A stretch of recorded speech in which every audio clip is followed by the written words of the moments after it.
Everyone, Nandini Ramesh பேசுகிறேன். இந்த பகுதியில் நம்ம பாஸ்ட், ப்ரெசென்ட் அண்ட் ஃபியூச்சர் அப்படின்ற ரீடிங்கை பார்க்கலாம். ஸோ ரொம்ப நாள் ஆச்சு இந்த ரீடிங் போட்டு நம்ம சேனலில்.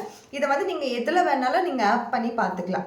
ஸோ நீங்கள் வந்து ஒரு ரிலேஷன்ஷிப் இஷ்யூஸில் இருக்கீங்க, அதுக்கும் நீங்கள் பார்க்கலாம். வேலை தேடிட்டு இருக்கீங்க, அதுக்கும் இந்த ரீடிங்கை நீங்கள் எடுத்துக்கலாம். ஒரு மெடிக்கல் டேர்மில் நீங்கள் இருக்கீங்க, ஹெல்த் கண்டிஷன் சரியில்லை, அதுக்கும் நீங்கள் பார்த்துக்கலாம். ஒரு பிஸ்னஸ் ஸ்டார்ட் பண்ணலாமா வேணவா, அதற்கும் நீங்கள் இந்த ரீடிங்கை கண்டிப்பாக எடுத்துக்கலாம். ஸோ இது universal past, present and future சொல்லக்கூடிய ஒரு கார்ட் தான்.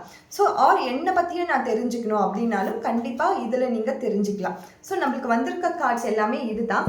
ஸோ இதில் பார்க்கும் பொழுது நம்மளுக்கு ஒரு 3 கார்டு வந்திருக்கு. ஃபர்ஸ்ட் கார்டே பார்த்தீங்கன்னா 3 ஆஃப் ஸ்வாட்ஸ். இந்த 3 ஆஃப் ஸ்வாட்ஸ் நிறைய பேர் சொல்லுவாங்க, நிறைய ஹர்ட்ஸ் நடந்திருக்கும் பாஸ்ட்ல, நீங்கள் வந்து இன்னும் ரெக்கவரி ஆகாமல் இருக்கீங்க எல்லாமே சொல்லலாம். பட் இது வந்து ஒரு நெகட்டிவ் கார்டாக கூட சொல்லலாம். நான் என்ன சொல்கிறேன்னா, பாஸ்ட்ன்னு சொல்லும்போது எல்லோருக்குமே ஒரு பாஸ்ட் இருக்கும். எனக்குமே பார்த்தீங்கன்னா பல அப் அண்ட் டவுன் இருக்கக்கூடிய பாஸ்ட் லைஃப் இருக்குது. ஸோ அதெல்லாம் தூக்கி போட்டுட்டு நான் இதுலேயே இருக்க போகிறது இல்லைன்னு சொல்லி நீங்கள் செல்ஃபான ஒரு டிசிஷன் எடுத்திருப்பீங்க. ஸோ அந்த மாதிரி நீங்கள் எடுத்திருந்தீங்கன்னா கண்டிப்பாக உங்கள் லைஃப்பில் வந்து இப்போ ப்ரெசென்ட்டில் வந்து நீங்கள் ஹாப்பியாக இருப்பீங்க.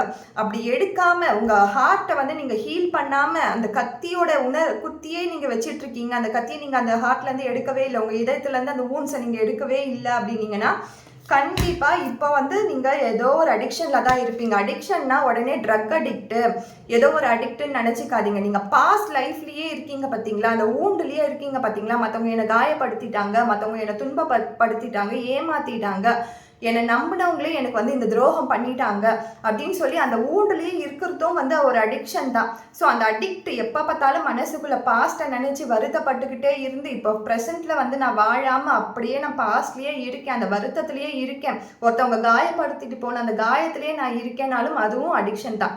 ஸோ அந்த மாதிரி அடிக்ட்லேருந்து நீங்கள் கண்டிப்பாக வெளியில் வாங்கன்னு சொல்கிறதுக்கான ஒரு கார்டு தான். உங்களுக்குன்னு ஒரு லைஃப் இருக்குது, உங்களுக்குன்னு ஒரு ப்ரொஃபஷன் இருக்குது, அந்த ப்ரொஃபஷனில் கான்சென்ட்ரேட் பண்ணுங்கள்.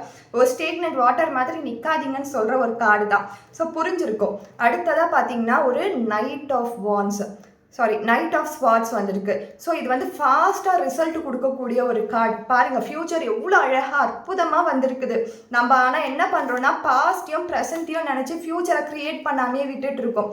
ஃப்யூச்சர்னு ஒன்று க்ரியேட் எப்போ ஆகுதுன்னா, ஃப்யூச்சரில் நாளைக்காக போகிறது கிடையாது. இன்றைக்கி நம்ம என்ன வேலை செய்கிறோமோ அதுதான் நாளைக்கு நம்மளுக்கு ரிசல்ட்டாக கிடைக்கும். ஸோ நம்ம இன்னுமே ஒருத்தவங்களுக்காக கவலைப்பட்டுட்டு, இன்னுமே எதுக்காகவோ கவலைப்பட்டுட்டு விட்டுட்டு போனவங்களுக்கோ, இழந்த செல்வங்களுக்கோ எதுக்கோ கவலைப்பட்டுட்டு உட்காந்துருந்தோன்னா ஃப்யூச்சரை கிரியேட்டே பண்ண முடியாது. ஸோ கிரியேட் பண்ணுங்க. ஃப்யூச்சர் ரொம்ப அழகாக ப்ராஸ்பேரிட்டி அபண்டன்ஸோடு இருக்குது. ஸோ அதை கிரியேட் பண்ணிக்கோங்க. தேங்க்யூ.